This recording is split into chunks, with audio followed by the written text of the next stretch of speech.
Sarah sat at her desk, eyes fixed on her laptop.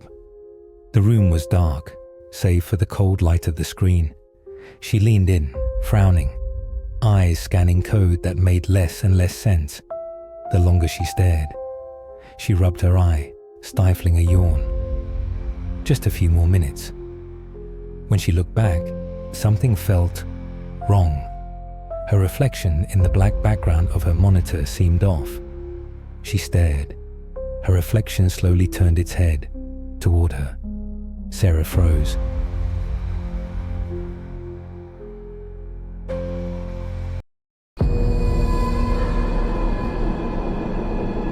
With a gasp, Sarah slammed the laptop shut.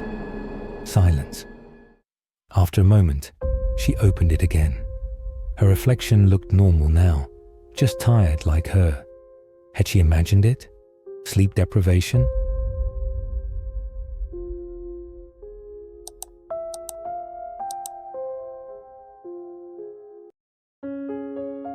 Tom smiled as he knocked on a wooden beam inside the old house. This place has good bones. But that night, he and his wife Sarah lay in bed, uneasy. There was a strange noise above them, slow, soft creaking. Sarah sat up, listening. She reached up slowly. It stopped. The next morning, Tom grabbed a stepladder and checked the attic hatch in the hallway ceiling. It was sealed tight. No handle. No way to open it. Later, Sarah spoke to their elderly neighbor over the fence. The woman looked pale. "That attic was sealed after a girl went missing," she whispered. "They never found her." That night, Sarah stared at the ceiling above their bed. Her eyes widened. Debris was falling and tiny scratches appeared on the ceiling, like something was clawing from the inside. Tom woke. They both lay frozen, eyes wide, listening as the scratches grew louder and louder and louder. Outside, the old house stood still in the dark. Only one window glowed, the bedroom, where something was waiting above. When Aunt Clara died, nobody wanted her things, but my mother insisted we keep one item, just for memory's sake. She chose a porcelain doll. The doll was beautiful. Its dress was stitched from silk. We put it on a shelf in my room. The first night I woke up to the sound of tapping, not loud, just like fingernails on wood.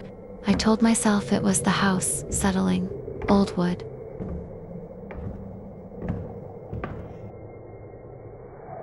The second night, at exactly 3:03 a.m., I hear a thud.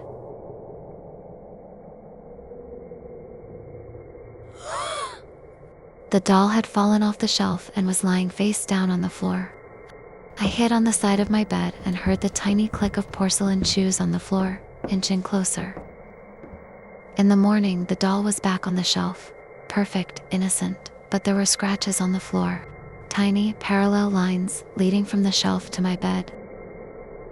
By the third night, at exactly 3:03 a.m., the tapping started again.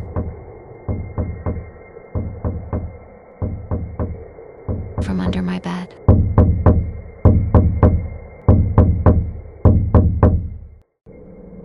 My name is Logan.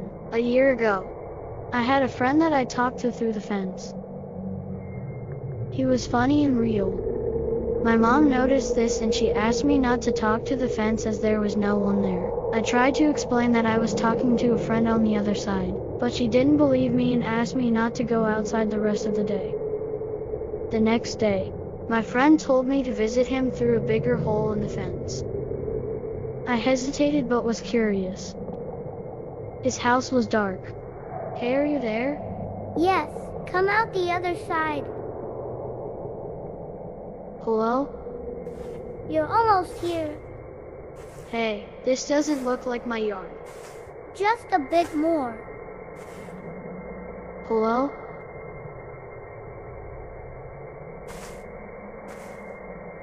I want to go home.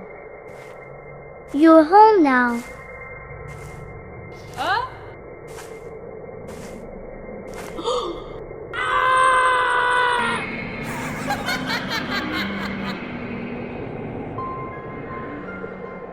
Mom still calls for me sometimes, Logan, where are you? but the fence doesn't open anymore. I was clearing out Grandpa's old junk.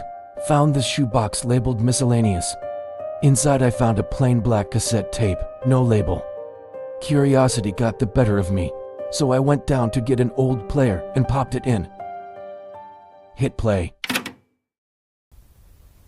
Just hiss at first, then, clear as day, a knocking sound. Then people whispering. I can barely make out what they were saying. And then knocking again. The whisper and knocking got louder and louder. My skin started crawling. It sounded frantic, desperate.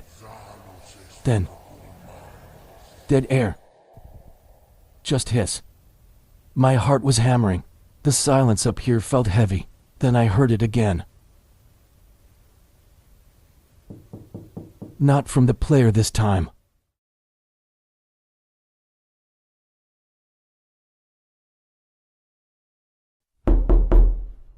My sister Emily disappeared a year ago. They found her car abandoned by the side of a lonely road. No body, just her phone, dead and cracked, lying in the passenger seat. We searched for weeks. Flyers, dogs, nothing. Eventually, everyone gave up. Last night, her number called me, then went straight to voicemail.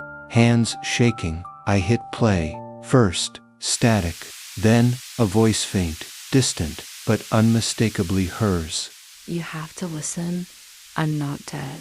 I'm somewhere else. They don't let us sleep here. He wears your face, Daniel. Don't trust him. Don't. The voicemail cut off. I tried to call back, but the number was disconnected. I didn't sleep. This morning, someone rang my doorbell. I opened the door, and there she was, Emily. I hugged her, but something was off.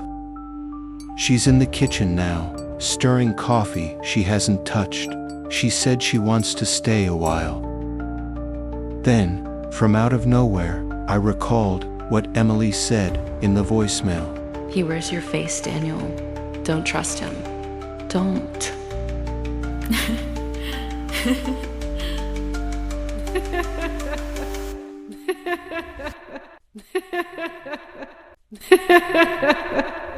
It started with a picture.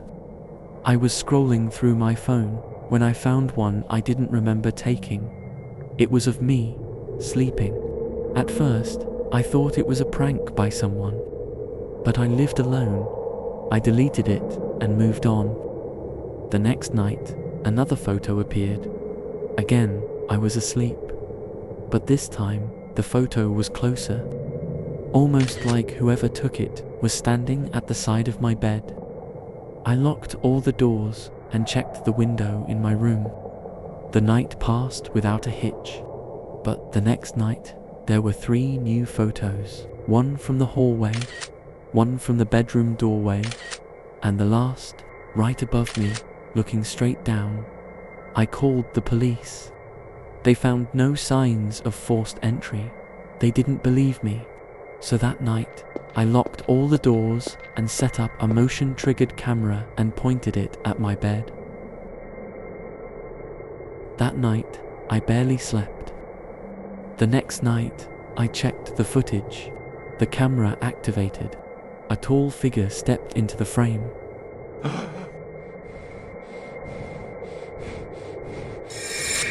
I felt someone was behind me.